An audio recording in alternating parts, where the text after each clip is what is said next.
Paul's advising us from now on. In verse 29, he says, from now on, let those who have wives live as though they had none.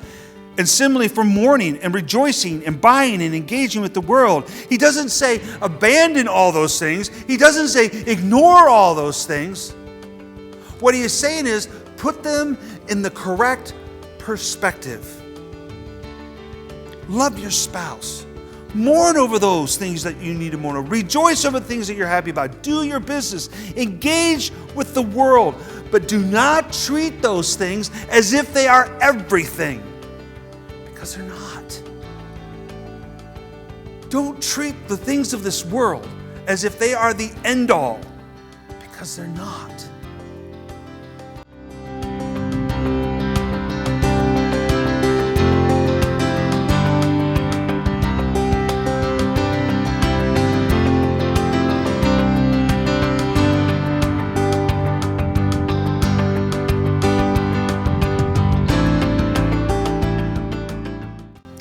You know, we are living in a place in the first time in history where there are more Americans who are single than are married.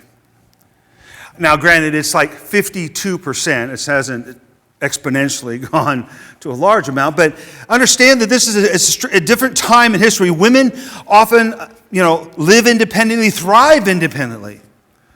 People are getting married later. People are living longer. Sometimes women even thrive more without men, at least from a worldly perspective.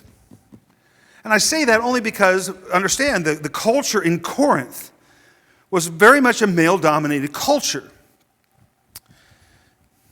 Urban city environments in our world today provide space and skills that most of us can live solo. Most of us can live by ourselves comfortably. This trend is supported by traditional American individualism. We are a country founded on people who are strivers, and throughout history, and in all, there have been people of all sexes that have thrived. Even in the frontier times, there were women who were stronger sometimes than even the men.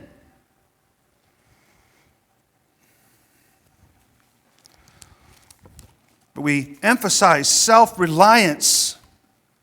In our passage today that we're going to look at, Paul is going to say that singleness offers significant freedom.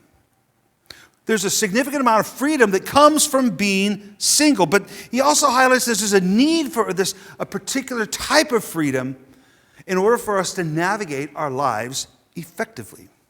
So let's go to 1 Corinthians 7, starting with verse 25. He says, and remember, these are, Paul, what he is doing is he is responding to questions that the church at Corinth had. We don't have that letter, but we know that he is responding to their questions. He says, now concerning the betrothed, those who are to be married, I have no command from the Lord, but I give my judgment as one who by the Lord's mercy is trustworthy. I think that in view of the present distress, it is good for a person to remain as he is. Are you bound to a wife? Do not seek to be free. Are you free from a wife? Do not seek a wife. But if you do marry, you have not sinned. And if a betrothed woman marries, she has not sinned. Yet those who marry will have worldly troubles, and I would spare you that. Paul is addressing this topic of singleness in marriage, and he's been doing that throughout this chapter. And he's providing guidance to them and to us in light of what he refers to as this present distress. Now, I don't know about you, but I've looked back through history. I'm a history buff. I really love history. I don't think there's been a time in our world where there hasn't been a present distress. But Paul is telling them this is not from God. This is not a command. This is not something that God says this is how it has to be. But this is Paul's opinion. And he says, because I feel like I'm worthy of listening to because of God's relationship with me and where he has placed me is what he's saying. He's saying that by the Lord's mercy, he's trustworthy.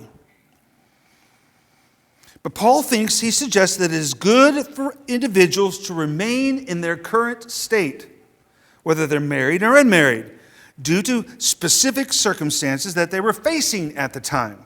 Now, we may wonder, what was he talking about? What does he mean when he says this present distress?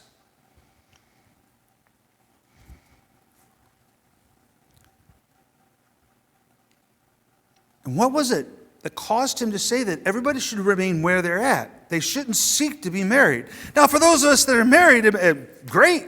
Or for those in the Corinthian church that were married, fine. We'll stay married.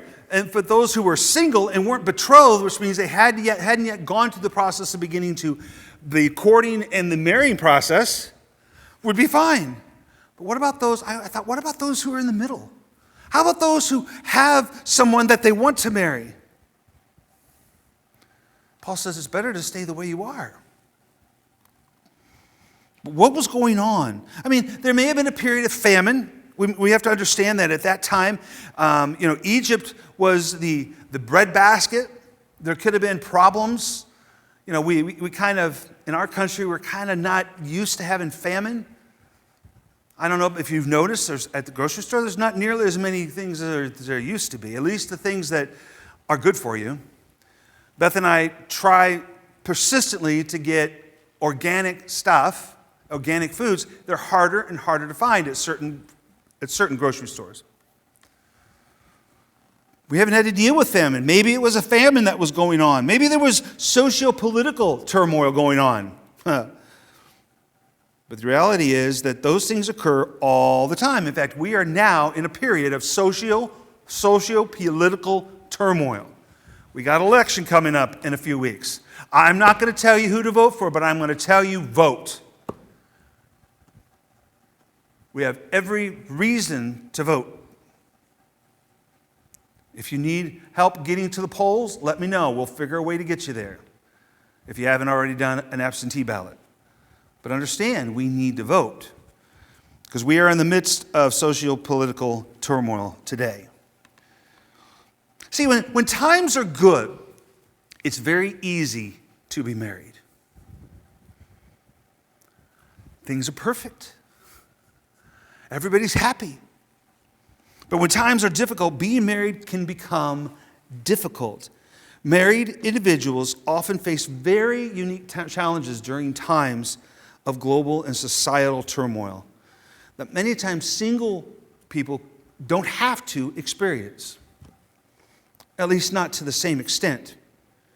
See, as married individuals, we have obligations to our spouses. We have obligations potentially to our children. I think about that today. What's going to happen if the world does fall apart, which many people are saying is possible? It's one thing if I have to take care of myself. But now I have the thought of I have to take care of Beth. I have to make sure I take care of Caleb and Abigail. I have to start making sure I'm taking care of you guys. I can't just, I'm the pastor. I can't just say, well, things have fallen apart. I'm not your pastor anymore. Good luck. No, I'm going to have to make sure that everyone is taken care of.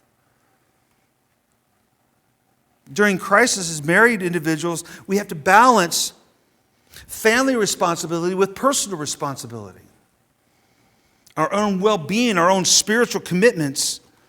Now, this might lead to divided loyalties. Am I going to take care of my family, or am I going to take care of those that I know are in need?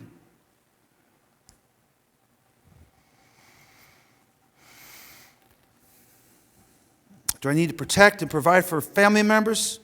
Yeah, but it might conflict with other priorities as a married man or a married woman. Economic instability increases financial pressures. I don't know about you, but our family has felt it. I went through, I was looking at our bills, I cannot believe how much more we spend on groceries than we did before. It's insane.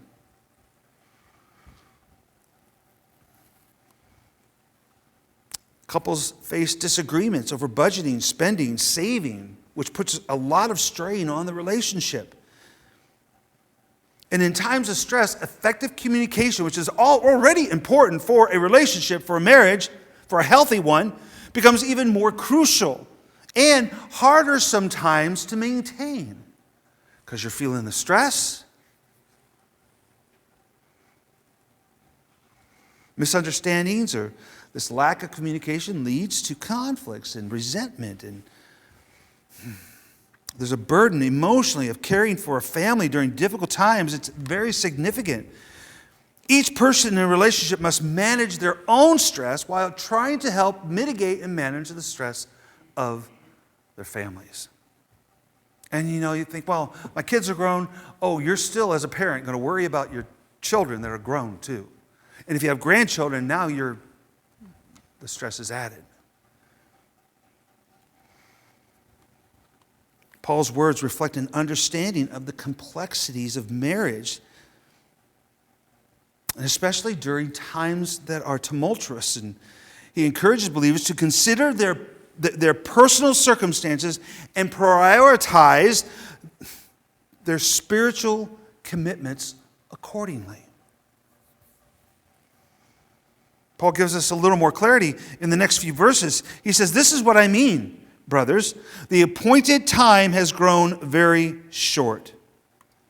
From now on, let those who have wives live as though they had none, and those who mourn as though they were not mourning, and those who rejoice as though they were not rejoicing, and those who buy as though they had no goods, and those who deal with the world as though they had no dealings with it.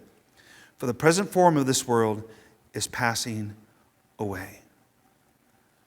Paul seems to be referring to the end of the world, the return of Christ. People ask me all the time, "Pastor, what do you think? Is Jesus going to come back in our lifetime?" I said, I hope so, but I don't know. The people during the Great Depression probably thought the same thing. The people during the plague thought the same thing. Paul, the apostles, thought Jesus would return in their lifetime. He didn't. Now, my opinion is that every day gets more and more likely, but that's kind of a misnomer. Yeah, of course it gets more and more likely. Every day we are alive on this planet is one day closer to the return of Christ. But thousands of years ago, Jesus descended from heaven to be born as a baby, to be with us, to die for us, to rise again, to set us free. And when that happened, when he rose again, it changed everything. Everything was transformed at that moment. A new paradigm was set up that didn't dismiss the world and its contents, but placed them in their proper context.